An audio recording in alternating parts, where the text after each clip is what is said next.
Sebetulnya dalam banyak hal-hal yang keseharian itu lebih prinsip ketimbang ide kita tentang hal-hal besar. Saya beri contoh, Allah itu Tuhan yang Maha Kuasa, yang menguasai alam raya ini. Kadang-kadang menjelaskan dirinya itu hanya alladzi at'amahum min ju'. Saya ini Tuhan yang memberi makan kamu saat Anda lapar, saat kalian lapar. Jadi untuk beriman kepada Tuhan yang Maha Esa, kepada Allah, kamu yakin yang memberi makan kamu itu Tuhan. Apapun kecewanya Anda terhadap tetangga, terhadap negara, terhadap mertua, terhadap istri, itu kecewa Anda tidak akan mati. Tapi kalau tidak makan itu mati. Sehingga Allah mensifati dirinya kadang pakai keseharian. Alladzi at'amahum min ju'. Tuhan itu siapa? Yang memberi makan kamu ketika lapar. Tapi kamu untuk syukur itu nunggu punya istri cantik, neriman, gampang diatur, membolehkan poligami. Terus 4 istri itu neriman semua, loyal semua. Itu sombong betul. Mau syukur saja kok repotnya seperti itu. Jadi mau syukur ya ada makanan dimakan. Itu. Kalau ngantuk ya tidur. Ayatnya wa min ayatihi manamukum billaili wan nahar. Maksud ayat Allah itu tidur. Nah keangkuhan-keangkuhan ini yang menjadikan kita itu jadi repot hidup. Wong untuk syukur kok nunggu tadi. Mertua baik, tetangga baik, istri baik. Apa saja di sekelilingnya harus baik. Nah keinginan berlebihan ini menjadikan kita lupa ada hal-hal yang paling kita butuhkan. Yaitu oksigen. Kita boleh nempat di buminya Allah. Alladzi ja'ala lakumul ardo firasya. Bumi kamu tempati enak. Coba kalau gempa. Apa artinya istri 4 cantik semua kalau pas digoyang apa? Gempa. Apa artinya kamu jabat? Entah apa saja jabatannya. Kalau bumi likuifaksi, habis kamu. Kiai meskipun dai kondang umatnya jutaan, kalau likuifaksi di panggung hancur. Tapi nikmat-nikmat yang disebut Allah seperti kita kaji keseharian. Alladzi ja'ala lakumul ardo mahda. Allah itu yang menjadikan bumi dalulan, yang mudah diinjak. Famshu fi mana biya silahkan pakai jalan-jalan. Jadi saya termasuk benar-benar kiai Jawa. Kalau kerennya Kiai Nusantara atau Kiai Indonesia lah. Diajari bapak saya Kiai Haji Nur Salim, diajari Mbah Maimun. Itu Islam itu keseharian. Karena ketika Anda memilih hal-hal yang serius, itu tujuan utamanya nyari ridhonya Allah. Dan ridhonya Allah bisa kamu dapatkan sesuatu yang pasti benar. Misalnya dalam sebuah hadis Sahih Muslim disebutkan, Inna Allaha la yardo anil abdi idza akalal akla fayahmadahu alaiha aw yashroba syarba fayahmadahu alaiha. Itu redaksinya inna itu sesungguhnya. La yardo juga pakai lam taukid, juga maknanya sesungguhnya. Sungguh-sungguh Allah sangat ridho ketika seorang hamba itu makan ketika sesuap nasi dia muji Allah, ketika minum seteguk nasi dia muji Allah. Itu kalau orang diridhoni Allah itu wali betul. Itu untuk jadi wali itu gampang. Kamu makan ridho, kamu nginjak buminya Allah ridho seneng, kamu hidup keseharian aman seneng. Nah ini supaya sampean kita semua ngaji betapa panduan Rasulullah untuk menggapai ridho Allah itu banyak yang keseharian sekali. Saking kesehariannya banyak dalam hadis dan itu sahih. Nabi menyebut hal-hal yang keseharian. Hatta ma tas'alu fi fimra'atika. Kamu punya uang, kemudian istri kamu bisa makan, itu ibadah. Bahkan sebagian ibadah itu dicontohkan Nabi yang akhirnya diprotes sahabat. Yaitu wa fi buti ahadikum sedekah. Kamu menggauli istri kamu itu ya sedekah. Sampai sahabat bilang, yang benar ya Rasulullah. Ayati ahaduna syahwatahu wa huwa lahu ajrun. Masa urusan biologis, urusan syahwat kemudian dia dapat pahala. Nabi menjawab, alai salawadu aha fi haramin akana alaihi wisrun. Bagaimana kalau dia meletakkan ke yang tidak benar itu kan dosa. Nah, hal-hal seperti ini yang saya ingin teman-teman semua lah, semua. Saya juga agak ingin ngaji demi Anda juga agak ingin. Itu dosa sekali ngaji kok pesanan kelompok tertentu itu enggak boleh. Islam itu untuk semua. Jadi ya cuma karena di depan saya jenengan ya seakan-akan jenengan korbannya. Itu ada ilmunya dalam usul fikih itu. Jadi orang itu harus ngaji usul fikih. Nama yang disebut, mungkin Mas Sufyan masih ingat zaman ngaji usul fikih. Nama yang disebut itu tidak jaminan sebagai prioritas perintah. Jadi misalnya gini, kebetulan yang di depan Nabi itu Abu Dzar. Nabi ya bilang, ya Abu Dzarin ini uhibbuka misalnya, atau ya Mu'ad ini uhibbuka, atau ya Abu Hurairah ini uhibbuka misalnya. Banyaklah riwayat yang Nabi nyebut ya Abu Dzarrin, ya Mu'ad, ya Abu Hurairah. Kemudian misalnya Nabi meneruskan khitab, ini uhibbuka, saya mencintai kamu, fakul dubur sholatin, atau sebagian riwayat disebut fala tada'anna dubura kulli sholatin, Allahumma inni ala dzikrika wa syukrika wa husni ibadatik. Saya mencintai kamu, siapa saja, Mu'ad bisa, Abu Dzar bisa siapa. Saya mencintai kamu, mohon kalau habis sholat kamu jangan lupa wiridan Allahumma a'inni ala dzikrika wa syukrika wa husni ibadatik. Ya Allah, tolong kami permudah supaya mudah ingat engkau. Anda tidak bisa mentang-mentang, wong nama saya Parmin, nama saya Purnomo, itu yang diperintahkan Mu'ad misalnya. Jadi yang disebut satu, tapi khitab itu untuk siapa saja.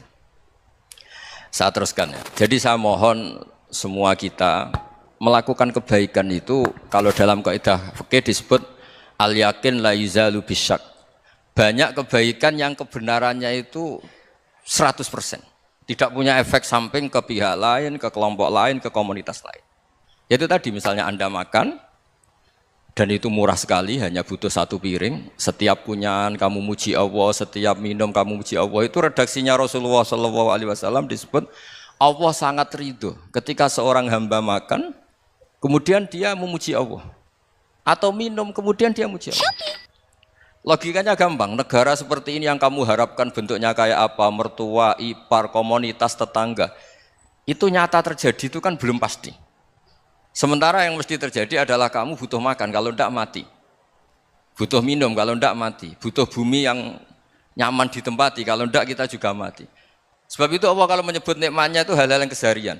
Alladzi at'amahum min ju'. Allah itu siapa? Allah itu yang menciptakan kamu bisa makan. Tidak berlebihan. Allah itu yang menciptakan kondisi sosial itu ideal. Zaman Nabi itu ya ada orang munafik. Orang-orang pilihan Allah itu juga diuji orang sekelilingnya yang macam-macam. Semua diuji sesuai konteks zaman dan waktu. Nah, tapi ada ibadah-ibadah yang selalu disarankan Nabi. Sampai Nabi itu pernah ditanya, ayul Islam ya khairun ya Rasulullah, Islam terbaik itu gimana? Jawaban Nabi itu unik, it'amut to'am. Islam terbaik itu ya makan-makan, yang santai-santai. Ketika Allah menyebut beberapa kebaikan, falak tahamal aqobah, wa ma adrokan apa? Mal aqobah. Terusannya apa? Fakku rokobah. Terusannya apa? Au it'amun fi yaumin di masubah. Ya, atau acara makan-makan itu juga Islam. Kenapa? Ya bayangkan kalau tidak ada makanan, kita mati kan? Kondisi sosial tidak ideal itu Anda masih gak apa-apa. Tapi kalau Anda tidak makan, Anda tidak minum, kamu punya istri cerewet masih bisa hidup, punya mertua cerewet masih bisa hidup. Tapi kalau tidak makan bisa mati. Berarti penting mana istri sama makan? Penting mana? Makan. Semoga istri Anda dengar, nanti kamu disuruh makan tapi pulang deh. Itu kalau dibahasakan makan masih memahami. Penting mana nasi satu piring dengan istri. Enggak ada nasi mati, enggak ada istri belum mati. Penting mana? Gak berani jawab kan? Nah, ternyata Anda ada garang kan di depan istri. Jadi saya mohonlah, mungkin Mas Sufyan Sauri tadi yang bisa bantulah. Teman-teman tuh ngaji yang keseharian saja. Karena kita nyari ridha Allah itu berdasar firman Allah. Dan firman Allah itu menyebut keseharian itu riang, gampang. Yaitu tadi misalnya wa min ayatihi manamukum billaili wan nahar. Termasuk ayat-ayat Allah itu kamu tidur. Maka dulu itu ada guyonan, ada tokoh Mu'tazilah, kelompok dalam Islam yang berpikir manusia itu bisa menentukan ikhtiarnya sendiri. Karena saya bisa duduk, ingin berdiri, berdiri. Karena kelompok ini nggak terima kalau semua kehendak Allah, nanti bagaimana kalau semua kehendak Allah kok ada hisab, ya ada sanksi. Lucunya itu, dia akhirnya, ini cerita ya, mencintai seorang perempuan, cantik sekali. Dan itu dia menjadi ahli sunnah itu oleh hal-hal yang sepele. Karena istrinya cantik, ya namanya suami istri hubungan intim. Terus ditanya, Mas, masih ingin lagi? Masih. Silahkan diulang lagi. Wah ya tidak bisa. Katanya manusia bisa menentukan yang diinginkan. Itu tobat itu. Itu nggak bisa ditobatkan Mas Sufyan Ats-Tsauri. Orang cantik yang mudah nobatkan orang itu orang cantik. Segampang itu. Akhirnya kita tahu, makanya kalau dalam kitab Hikam itu disebut Al-akil mayakul madza yaf'alu wa hubi wal ghafil mayakul madza af'al. Orang yang punya akal karena sadar ini wilayah Allah, semua milik Tuhan. Itu dia tiap hari berpikir, besok Allah akan melakukan apa terhadap dunia ini. Kamu merencanakan suatu mau plesir ternyata gempa.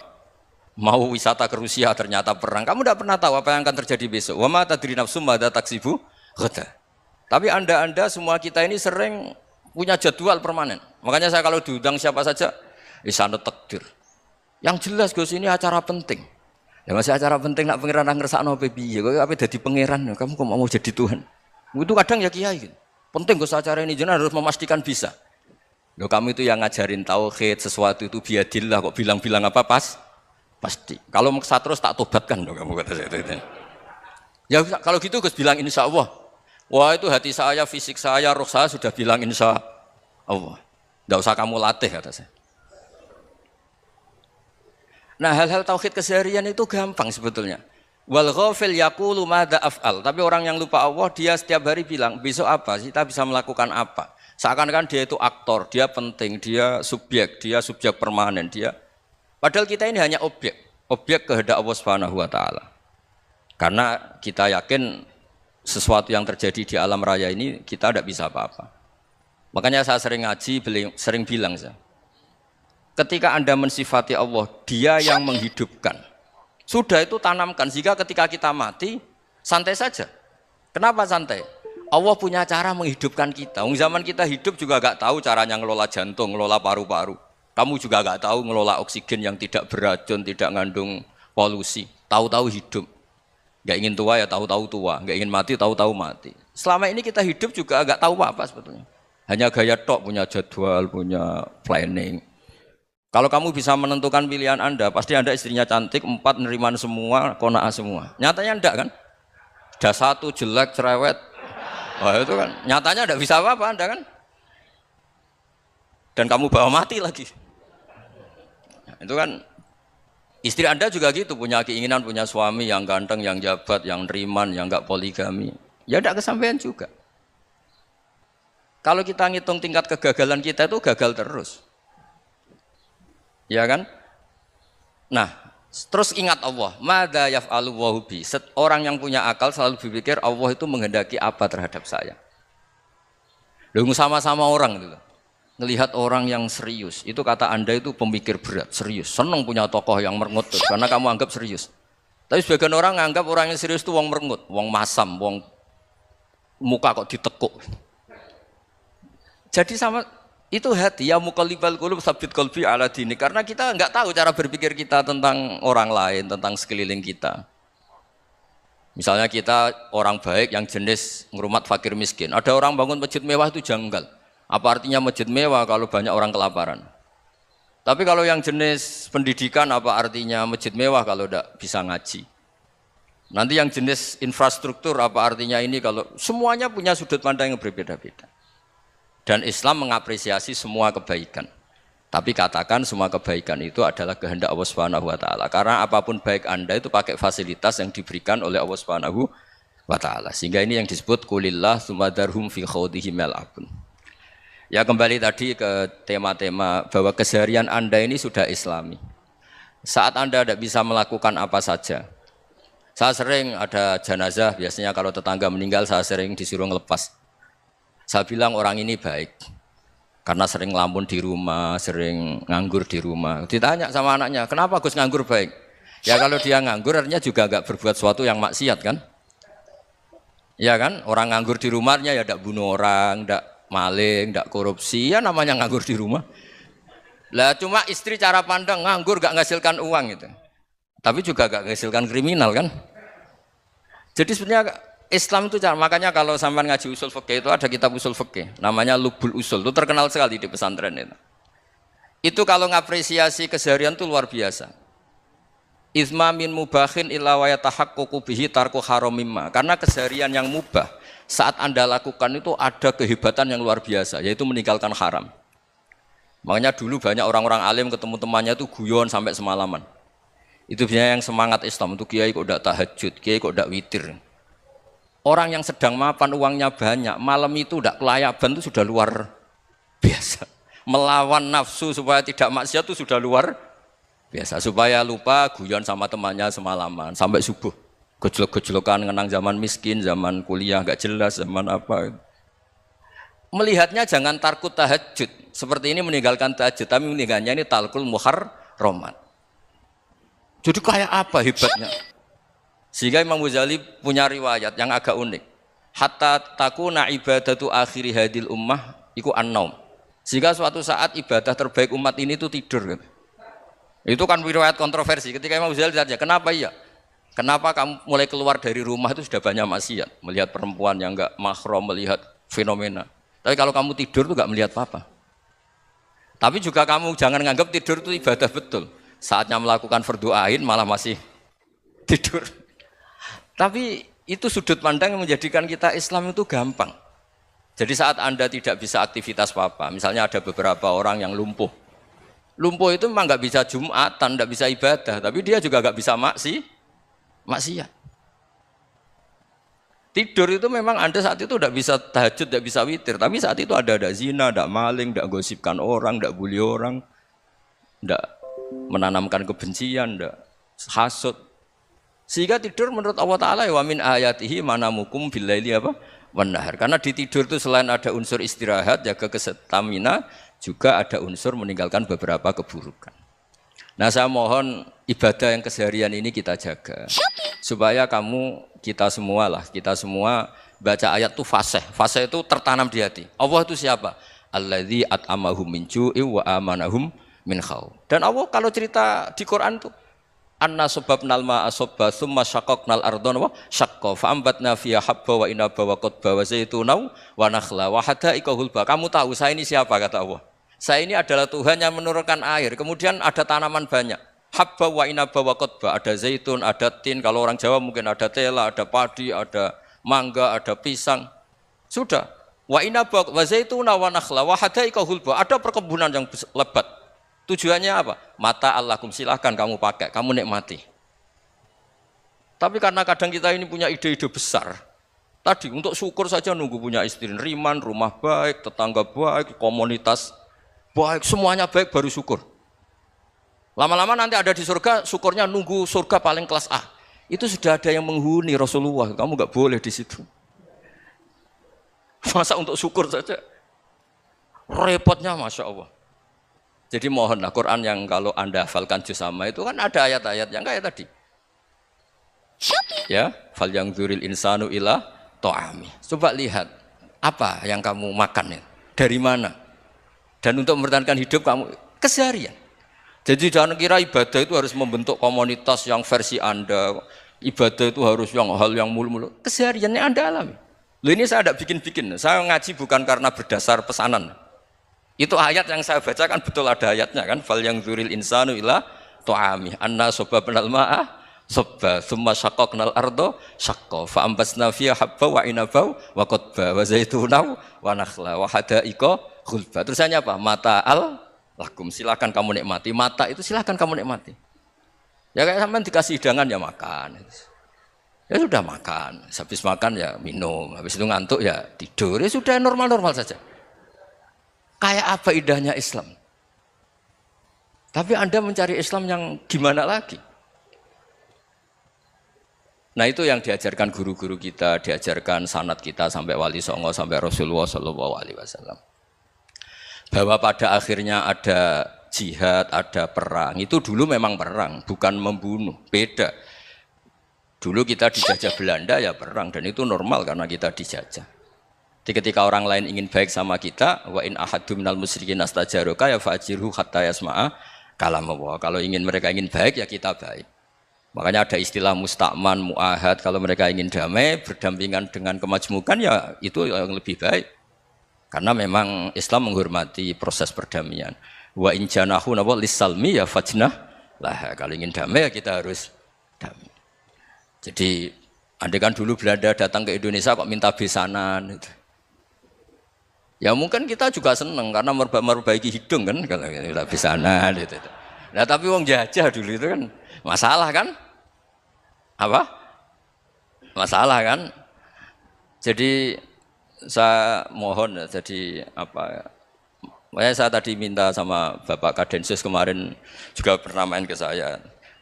Jangan sering ketemu saya ini sudah uzlah, saya ini sudah mau daftar jadi resi. Saya itu kemarin di muktamar juga agak datang, acara di Jogja juga sudah. Karena memang keluarga saya dulu itu bahasa ya, bapaknya bapak saya itu nggak keluar rumah itu puluhan tahun. Memang punya adat uzlah. Ya makanya ngaji saya ngaji aja yang gampang-gampang aja, yang nggak orderan, nggak pesenan ngaji aja dulu yang gampang. Saya ikhlas, yakin betul saya ikhlas. Ikhlas itu menurut saya itu roh. Orang nggak ikhlas menurut saya itu orang aneh. Ikhlas itu gampang, sudah saya bilang. Kalau kamu yakin ilmu itu milik Allah, ngasihkan juga ikhlas itu milik Allah.